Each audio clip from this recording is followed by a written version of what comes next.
हे बघा आता शेंगदाणे भाजून झालेले आहे। आता शेंगदाण्याच्या चिक्कीसाठी गूळ पूर्ण बारीक करून घ्यायचा, नंतर मग ते कढईमध्ये टाकू आपण, ते थोड्या वेळाने सांगू। आता आपला गूळ बारीक झालेला आहे। आता आपण शेंगदाणे मिक्सरमधून पिसून घेऊया, नंतर मग पुढची प्रक्रिया आपण थोड्या वेळाने दाखवू। हे गुळाचा पाक आपण आता कढईमध्ये करून घेणार आहोत। त्याच्यानंतर मग हे शेंगदाण्याचा बारीक कूट त्याच्यामध्ये घालणार आहोत।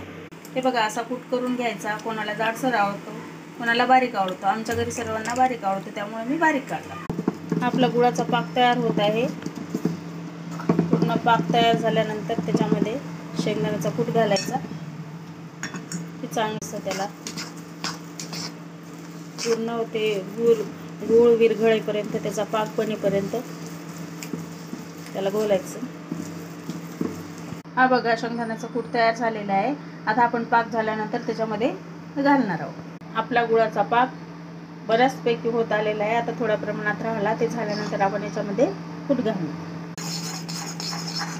आपला गुळाचा पाक आता झालेला आहे। आता याच्यामध्ये आपण शेंगदाण्याचा कूट घालणार आणि त्याला मिक्स करणार। झालेला आहे, आता त्याच्यामध्ये आपण कूट घालायचा। जेवढा पाक आहे तेवढाच कूट घालायचा। जास्त जर झाला तर त्याची वडी बनणार नाही, त्यामुळे आपण थोडा थोडा करून घालू। बघा मिक्स करत आहे, ते लवकर लवकर मिक्स करून घ्यायचं आणि नंतर मग एखाद्या पोळपाटावर किंवा एखाद्या पॅनमध्ये असं काढून त्याची वडी पाडायची।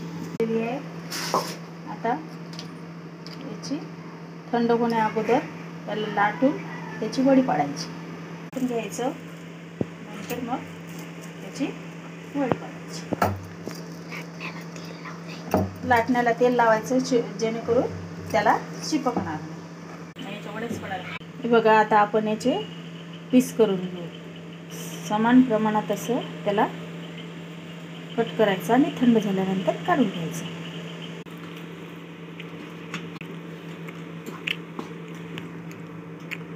हे बघा झालं आता आपलं। आता आपण वड्या करायला घेऊ। आता हे आपण वडी तयार झालेली थंडी व्हायला ठेवू, नंतर मग टेस्ट करू। हे आता आपण टेस्ट करून घेऊया। एकदम कुरकुरीत बनलेले आहे। या व्हिडिओला लाईक करा, शेअर करा आणि सबस्क्राईब करा।